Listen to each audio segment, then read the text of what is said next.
Hi, and welcome to another episode of the 8-Bit Retro Refix. And on this week's episode, we're going to be repairing the Commodore 1551 disk drive for the C16 and the Commodore Plus 4. So we're going to do that shortly. But what I want to say as well as BitmapSoft has asked me and another fellow YouTuber that I know very well to be their content creator and games tester. So I've been testing a couple of games for BitmapSoft. One of them I can show you a trailer in a minute for. The other one I'm really excited for, but I'm not allowed to say anything yet. It's really hard and I really want to tell you about it. So keep watching. If you're enjoying these videos that I put up, make sure you subscribe, hit the notification bell, because you'll really want to see these reviews coming up from BitmapSoft. It's something not to be missed. I'm sure you're going to enjoy them. There's a few games that I've ordered to be reviewing. One of them is called Showdown, and that's on a tape. I'll pop a picture up there for you. The other one's Unhallowed, and that runs on the C16 Plus 4 and the Commodore 64, and that's that one. And the last one that I've got is Galactic Tomb, and that's for the Amstrad CPC 464. Now at the moment I don't have one of them, but there is one coming at the end of the month that I need to repair. So that'll go into a video, for a repair video for you guys to watch me doing that. And then later I will do the Galactic Tomb review from BitmapSoft. So the first game that I've been testing is already been released, which is called Zeta Wing. So while we're waiting for Zeta Wing 2 to come along, they've released the physical format for Zeta Wing on cartridge. It's available to pre-order now, so if you go and have a look in the description, you'll find the link to BitmapSoft's website, so you can pre-order that, and you can also have a look at what else they've got on to offer. They do it right across quite a lot of 8-bit systems, so I'm sure you won't be disappointed. The games are really good. So what I'm going to show you at the moment is a trailer run for Zeta Wing cartridge. So here we go.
So it looks really good, doesn't it?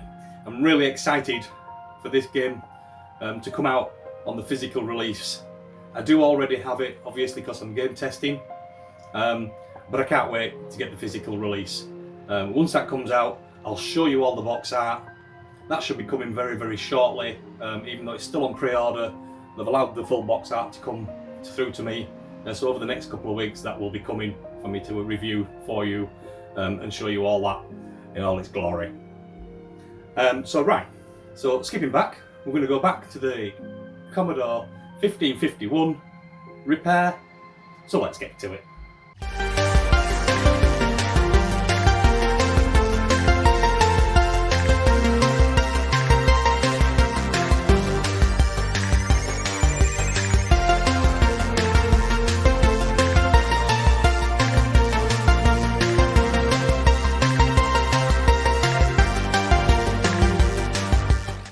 So when I got this 1551 disk drive, that was purchased for me by my good lady for Christmas, because I've always been wanting one of these. I'll show you what it were actually doing. I have actually repaired this off camera because I've never had one of these before, so I didn't want to sort of go into it before, so go into something and recording things when I didn't know what I were doing. The boards inside there are completely different. The cartridge port where it plugs into the adapter I've never dealt with before. So I wanted to do this off camera so I could get it up and running, and then I'll share with you guys what I found. Sorry about the artifacts on the screen. This is not actually on the screen at all, it's just what the camera's doing. You can see the marks on the screen there, but as I said, they're just artifacts. So when we did the load, and all you do is do a directory when you press F3, that's what I got. Couldn't get anything at all. So after replacing the chip in the cartridge port, which was actually inside here, so this is how it connects. It's got a pass through, as you can see on the back there.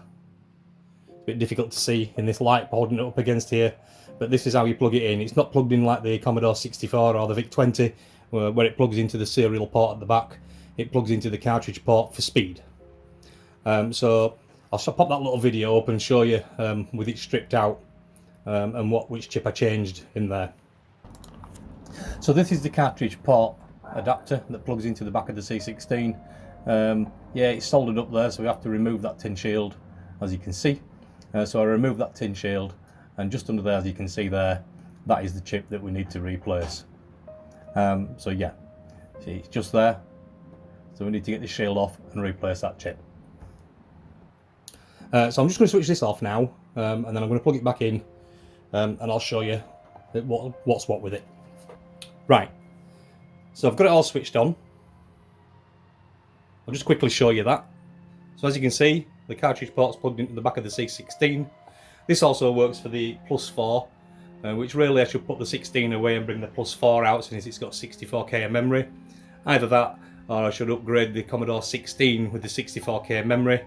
The only downside of doing that is some of the 64 games don't work on the upgraded 16, but they will work on the Commodore +4. So yeah, so that's how I've set it up at the moment.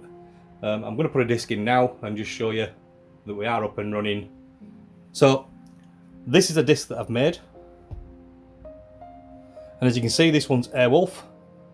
I have cut a notch out the other side here, so I could write on the other side as well.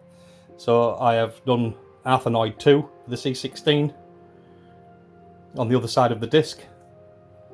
So that disc I actually created using Gideon's Ultimate cartridge, as you can see there. And this is obviously a Commodore 64. That's the beauty of the Gideon's cartridge. It doesn't just work for the Commodore 64. It also works on the VIC-20. It works on the Commodore 16. And anything that uses the serial port. It would also work on the Commodore 64 SX. Obviously on all them other units, you don't have the ability, the cartridge port and the Gideon's cartridge that works there. So what you do therefore to use it on the VIC-20 or on the Commodore 16, you actually give a power cable onto the cartridge itself and just plug the serial port straight in. And then if you put a network cable into the cartridge, you can use Telnet and control the cartridge with your PC, so you can load games in and out as you please that way, rather than plugging it into the Commodore 64 and using its menu system from there. So that's the whole world of Gideon's cartridge. And the best thing about Gideon's cartridges is we've got this FPGA problem at the moment. But so what Gideon's done is reworked the Ultimate cartridge, and I think he's called it the Ultimate 1541 Ultimate Lite, where he's used a Lattice FPGA chip, so he can start producing the cartridges again for you guys. So if you could pop over to his website, I'll add a link down at the bottom, so you can go over there and pre-order that if you're wanting to. I would strongly recommend getting Gideon's cartridge. Just have a look around the 1541 Ultimate cartridge, and that it does a lot. It does everything you can want. Don't bother going out buying Wi-Fi adapters. It's got networking. Don't bother going out getting dual SID things. It emulates both. Don't bother going out and buying a 1541 disk drive. It does that. You can copy tapes to your USB card stick. You can copy the tape files from the USB stick back to tape if you wish, or back to disk if you wish. So that's exactly what I did. I used the cartridge and mounted the C16 game on Gideon's cartridge, and then I used the 1541 and put the disc in there and created this disc. I've not tested this yet. I've only just done it. So I'm going to put it in now, and we're going to test Airwolf and see if Airwolf works. And we'll also test Arthanoid. I'm not going to play the games, I just want to test and make sure that it's working disk drive, and just to show you guys that it's up and running.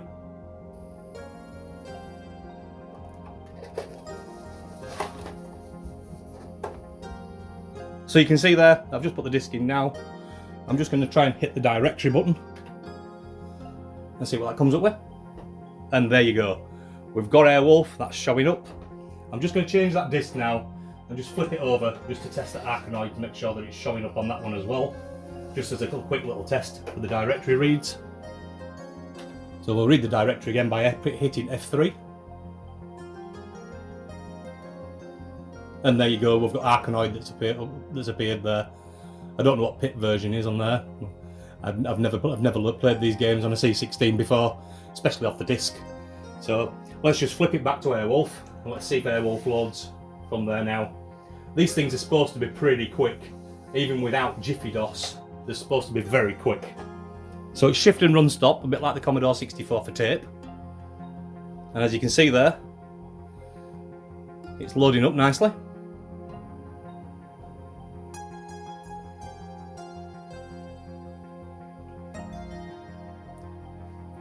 So there you go.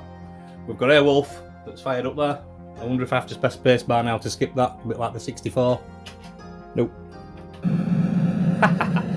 there you go. I'm sorry the picture's a little bit washed out. It's because I'm redoing this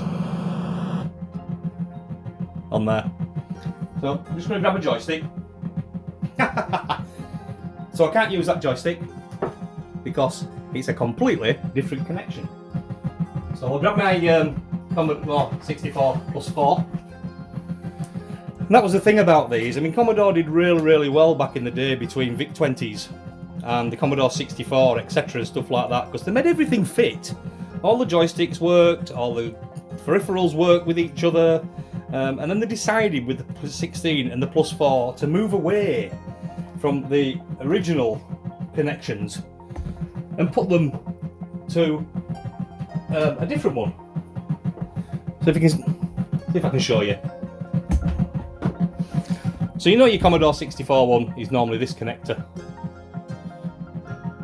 So what we have on the Commodore 16 and plus 4, etc. is we have, it looks almost like an S-video plug. So this is what we have to contend with the 16. Can't really show you, it's been a bit blurred. But as you can see, they are completely different connectors. I think you can buy adapters for these. So you can see that that's up and running. I don't want to go into play testing it. I just wanted to make sure that the disk drive's working. So what I'm going to do now is just switch it off and we'll flip it over and we'll see if that other game that's on the other side works now.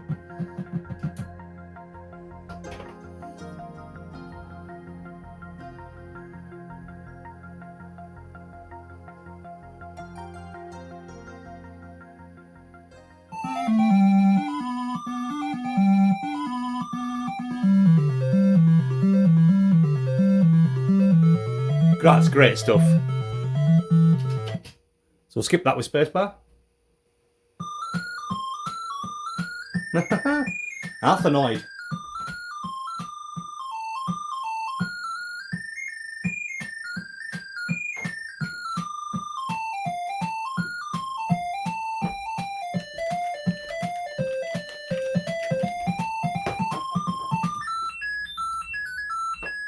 Oh, right, okay, so it's like a breakout. Ah.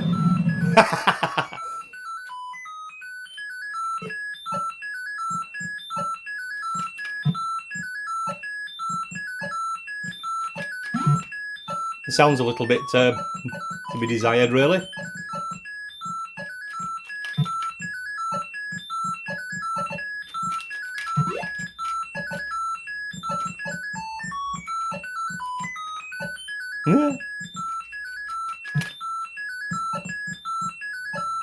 It's quite good, actually. I can see the sound getting a bit annoying after a while, though. Ah! Ah!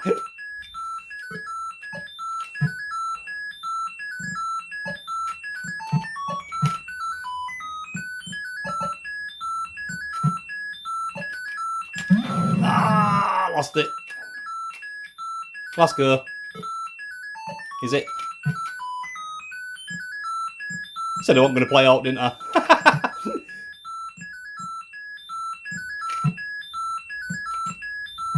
It's so hard.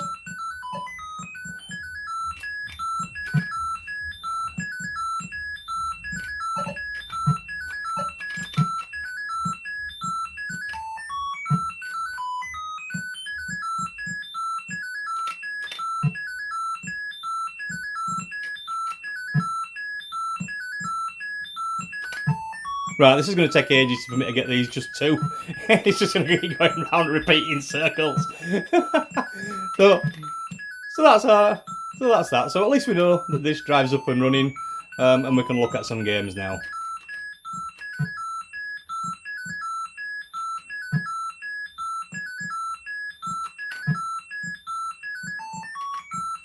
I can't get it. Stop it. No.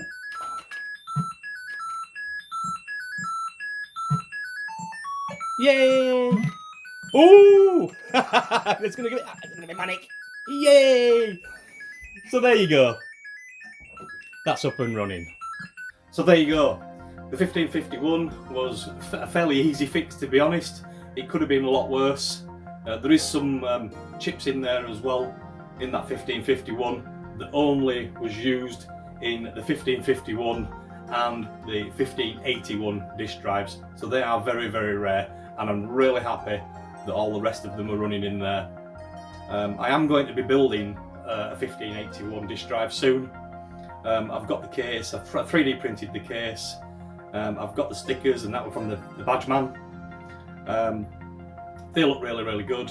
I've got the disk drive to go inside it, so I'm just waiting for the board to come, which I'm being sponsored by PCB Way to be able to do that board for you and show you the build on that that's coming up. So once again, I really, really do hope you've been enjoying my videos. Please make sure you subscribe and hit the notification bell. All these games are coming. You're going to really enjoy it. I'm so excited to be doing this. It's come a long way as a channel.